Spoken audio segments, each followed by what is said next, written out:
अस्सलामुअलैकुम। आज हम मलाई केक बनाएंगे। इसे रबड़ी केक भी कहा जाता है। घर पर ही बनाएंगे बगैर अवन के, आसानी से। एक बार आपने ये बनाकर ट्राई कर लिया, आपको इतनी पसंद आ जाएगी, आपकी फैमिली को भी, कि ये आपका फेवरेट डिज़र्ट हो जाएगा। घर की चीज़ों से तैयार हो जाता है, बहुत ही टेस्टी और यमी। तो बनाने के लिए सबसे पहले एक डिश है इस तरह की, जिसमें हम केक बनाने वाले हैं। उसे हम पहले ग्रीस कर लेते हैं। आपके पास जो भी अवेलेबल है वो आप यूज़ कर सकते हैं। तो थोड़ा सा ऑयल हमने लगा दिया इस तरह से सब तरफ। इसे एक साइड पर रख देंगे। एक मिक्सिंग बोल ले लिया हमने, जिसमें हम दही डाल देंगे। हम बगैर अंडे के ये केक बनाने वाले हैं, क्योंकि सभी अंडा नहीं खाते। तो 1/3 कप भरकर हमने दही लिया।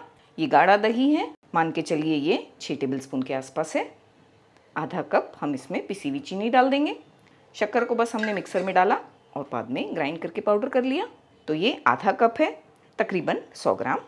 1/3 कप ऑयल, रेगुलर ऑयल जो हम घर पर इस्तेमाल करते हैं, लेकिन वो ऑयल जिसमें फ्लेवर नहीं है, जैसे कि मस्टर्ड ऑयल, इस्तेमाल ना करें। ये तीनों हमने वेट चीज़ें डाल दी।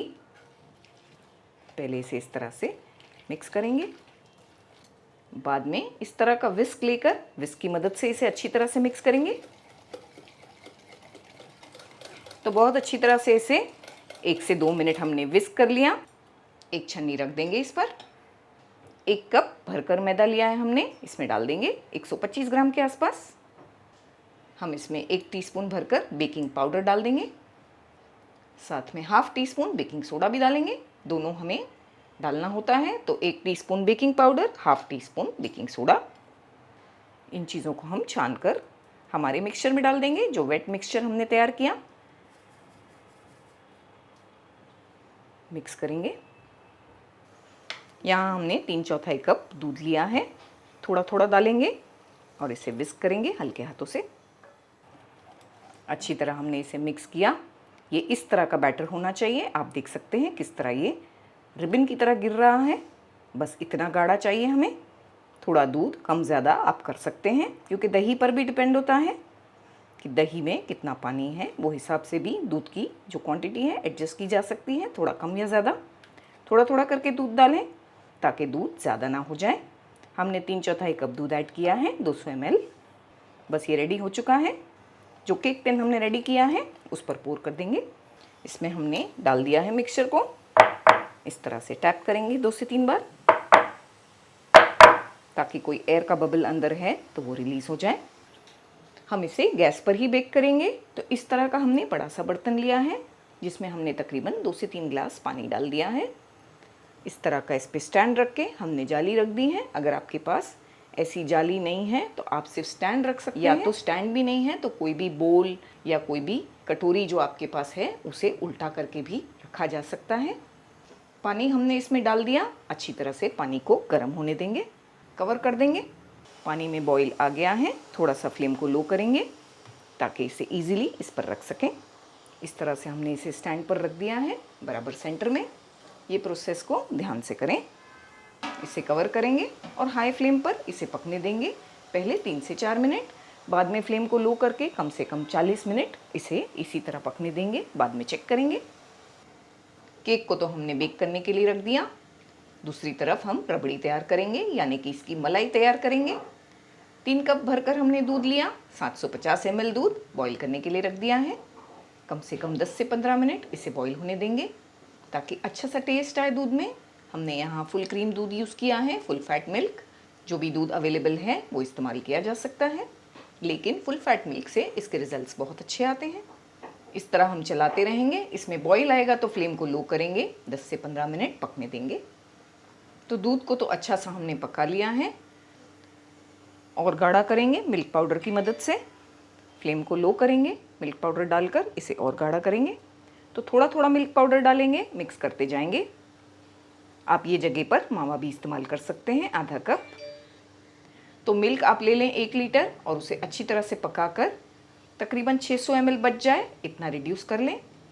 हमने पहले दूध को थोड़ा पकाया, फिर इसमें इस तरह से मिल्क पाउडर डाला है, जिससे फ्लेवर भी अच्छा आएगा और दूध जल्दी गाढ़ा हो जाएगा। बहुत गाढ़ा नहीं करेंगे हम। हमने इस तरह से एक विस्क ले लिया। ताकि जो भी लम्प्स हैं मिल्क पाउडर के वो ख़त्म हो जाएं। मिल्क पाउडर डालने के बाद हमने इसे 4 से 5 मिनट और पका लिया है। दूध अच्छा सा गाढ़ा हो गया है, जैसा हमें चाहिए बिल्कुल वैसा। इसमें बाकी की चीज़ें मिलाएंगे। छोटे से पैन को हमने गरम किया, जिसमें हम शक्कर डाल देंगे 2 टेबलस्पून। लो फ्लेम पर शक्कर को मेल्ट होने देंगे। अभी इसे चलाएंगे नहीं, ऐसे ही मेल्ट होने देंगे लो फ्लेम पर। शक्कर मेल्ट हो गई है और इस तरह से अच्छा सा गोल्डन कलर भी आ गया है। बस यही पॉइंट तक हमें पकाना है। फ्लेम को हमने लो ही रखा था। इसे हम पोर कर देंगे जो हमने रबड़ी तैयार की उस पर। बस ऐसा ही कलर चाहिए हमें, इससे ज़्यादा डार्क ना कर दें वरना कड़वा हो सकता है। 2 टेबलस्पून शक्कर हमने कैरेमलाइज करके डाली, 1 टेबलस्पून ऐसे ही डालेंगे। तो 3 टेबलस्पून शक्कर हमने यूज़ किया इसमें। केक भी मीठा है, इसीलिए 3 टेबलस्पून शक्कर काफ़ी है। इस तरह से इसे मिक्स करना है। मिक्स करने में इस तरह से नीचे जो कैरेमलाइज शक्कर है वो नज़र आएगी। थोड़ी ही देर में वो भी मेल्ट हो जाएगी। बस फ्लेम लो करके इस तरह से मिक्स करना है। इस तरह से कैरेमलाइज शक्कर डालने से जो हमारी रबड़ी है इसका फ्लेवर बहुत अच्छा हो जाएगा, बहुत अच्छी खुशबू भी आएगी और कलर भी प्यारा आएगा। वैसे आप ये स्टेप नहीं करना चाहते तो 3 टेबलस्पून शक्कर डाली जा सकती है इसमें। चाहे तो थोड़ा केसर डाल दें, उससे भी फ्लेवर और कलर अच्छा आएगा। तो ये आपकी चॉइस है, जो आपको अच्छा लगता है वो डाल सकते हैं। केवड़ा एसेंस है हमारे पास, हम बस 2 से 3 बूंद डालेंगे। इससे रबड़ी का फ्लेवर बहुत एनहांस हो जाता है। अगर आप नहीं डालना चाहते तो रोज़ का एसेंस डाल सकते हैं, और अगर सिर्फ केसर भी डाली है तो कोई एसेंस नहीं भी डालेंगे तो भी ठीक है। तो इस तरह से ये कंसिस्टेंसी आ गई है। बस ऐसी ही चाहिए हमें, बहुत ज़्यादा ये गाढ़ा भी नहीं है और पतला भी नहीं है, बिल्कुल परफेक्ट है। क्योंकि थोड़ी देर फ्लेम बंद करके रखने से ये गाढ़ा होगा। तो बस इसी पॉइंट तक पकाना है। हमें लगे कि शक्कर मेल्ट हो गई है तो फ्लेम को बंद करके इसे एक साइड पर रखेंगे और केक को चेक करेंगे, क्योंकि 30 से 35 मिनट उसको भी हो गए हैं। हमने कम से कम 40 मिनट तक अच्छी तरह से पकाया। बीच में चेक भी किया था जब आधा घंटा हो गया था। तो इस तरह से स्क्यूअर की मदद से हम देख रहे हैं, स्क्यूअर साफ बाहर आ गया है। इसका मतलब हमारा जो केक है वो रेडी है। अगर ये क्लीन बाहर नहीं आता है और इस पर केक का बैटर है, इसका मतलब और थोड़ी देर हमें इसे स्टीम करना है। ये रेडी हो चुका है। हम फ्लेम को बंद करके केक को बाहर निकालेंगे।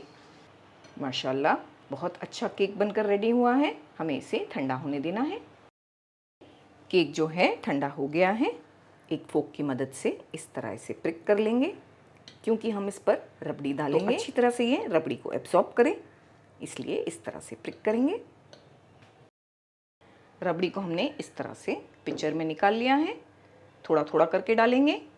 केक को हमने ठंडा कर लिया और रबड़ी थोड़ी थोड़ी गर्म है। बस यही कॉम्बिनेशन रखना है। दोनों चीज़ों को बिल्कुल गरम गरम यूज़ नहीं करेंगे। पूरी तरह से हमें केक को कवर कर देना है। इतनी रबड़ी पोर करनी है कि केक जो हमारा है वो नज़र ना आए। तो काफ़ी हमने पोर की, थोड़ी हमने संभाल कर रखी, ऊपर से सर्व करने में यूज़ करेंगे। थोड़ी देर के लिए ऐसे रखेंगे, 15 मिनट के लिए, तो ये एब्जॉर्ब कर लेगा। रबड़ी को केक ने एब्जॉर्ब कर लिया है। यहाँ हमारे पास कुछ ड्राई फ्रूट्स हैं। इस तरह हमने छील लिए हैं और ड्राई कर लिए हैं। किस तरह इस तरह से ड्राई फ्रूट्स बनाकर 1 साल तक स्टोर किया जा सकता है, इसका वीडियो हमने अपलोड किया है। ऊपर आई बटन पर इसका लिंक भी दिया है और डिस्क्रिप्शन बॉक्स में भी। तो आप भी ड्राई फ्रूट्स को बनाकर 1 साल तक स्टोर करके रखें तो काम आसान हो जाता है। तो इस पर हम बादाम और पिस्ते दोनों स्प्रिंकल करेंगे। इसे फ्रिज में रखेंगे ठंडा करने के लिए। 1 से 2 घंटे के लिए अच्छी तरह ठंडा करेंगे, बाद में सर्व करेंगे।